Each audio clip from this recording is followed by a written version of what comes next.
Well, they say the Iceman cometh. Is the Iceman coming? Wow, you know what?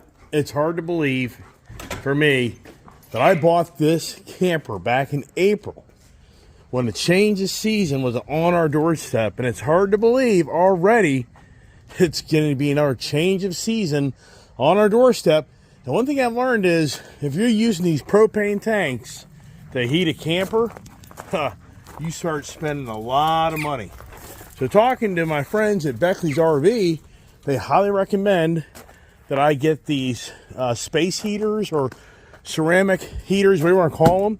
And look what I found at Tractor Supply today. I think this thing's going to be great. I have another one of these in the camper, but it's double the size.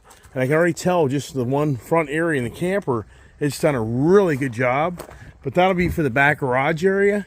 And hopefully that'll save me a lot of money on propane being electric. Yeah, I kind of figured it's going to happen. So, you know, I'm starting to get things ready. Hey, Don, how you doing today, huh? I figured this would be the ball game. So this thing here, it didn't throw a breaker because everything just turned off. Oh, I bet you it blew a breaker in the panel. Ha! Now that's interesting. How do I handle that? So I just turned on both of my heaters and they tripped something. Let's go over here, but this makes no sense. So power is off out here. No, it's still on. Huh. So I wonder what's going on. So it's inside the camper. Okay. So now the inverter, it tripped. So look.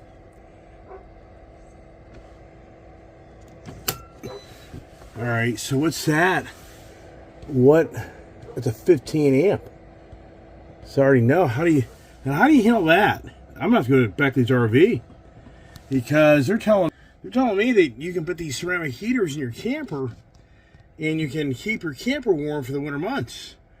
But I can't believe you can run these ceramic heaters on a 15 amp service. So how do you that?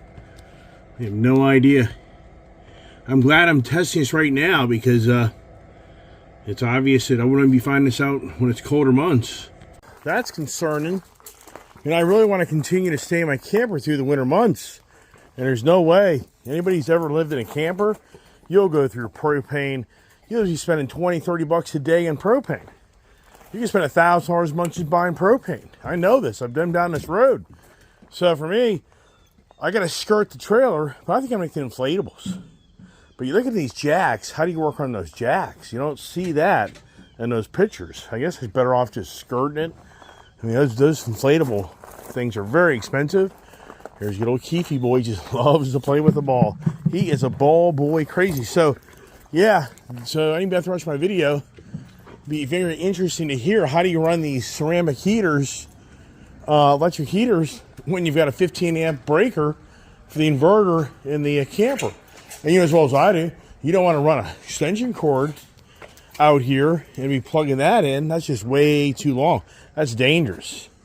I'm sure people understand that. So I don't know. Stay tuned for the updates on how do I keep the camper warm. And that's really what the whole thing is about. The goal is, if I want to not have to winterize the camper, Beckley's RV, the service guy, parts guy, is telling me that if you can keep this interior of this camper at all, you know, above freezing, I mean, preferably, you probably want it in the 40, 45 degree range.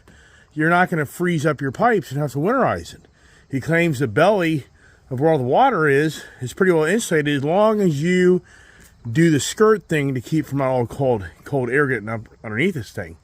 So I'll be curious to hear other people's ideas on how I can continue to stay in my camper in the colder months and enjoy this without doing damage to the camper. And as you just witnessed, and it's not about the 30 amp service. So the whole trailer has power to it. It didn't trip a breaker. It's in that panel where it's on those outlets. I've got an outlet in the kitchen area and an outlet in the garage area. And those two outlets with two of those heaters on there is overloading that 15 amp circuit. You know, I'm sure between both those things are pulling probably 8 amps, if not 10 amps. So I don't know. it'll be interesting to see how it plays out. So just kind of give a better idea what's going on. That's all. They're just sharing. And you know, somebody watches my channel may be like, hey man, let me give you an idea how to handle that better if you want to stay out here. And for this area here, we can get a good 2-3 weeks of really cold weather. We can get some really cold weather here. It's hit or miss. And we can just have a spell and then it kind of goes away. This DC area is not notorious for being long, cold winters, but we definitely could have a good month or two of just really consistent cold weather that could freeze those pipes and ruin that. You know as well as I do. If I do that, that's going to be a fiasco. And that'll be a lot of money, and then I'll be tied up. I'll lose my camper. So I got to really come to real grip. Is this real or not? So as Kiefer wants to play, so we ride the Honda Grommer. I'm so tempted. That thing beats the hell out of you. My body's feeling that. From yesterday, I rode that thing probably for 45 minutes. And wow, that little thing, it beats the hell out of you. Yeah, so, all right, that's it. Have a great evening. Yep, and look who just rolled back in. Mrs. Ice Lady. Ice Girl. It's all about the noise. Always has to rev the car. She's so funny. Just like having a teenage son.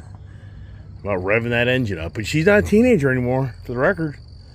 Yeah, is it all about that noise? Sure is.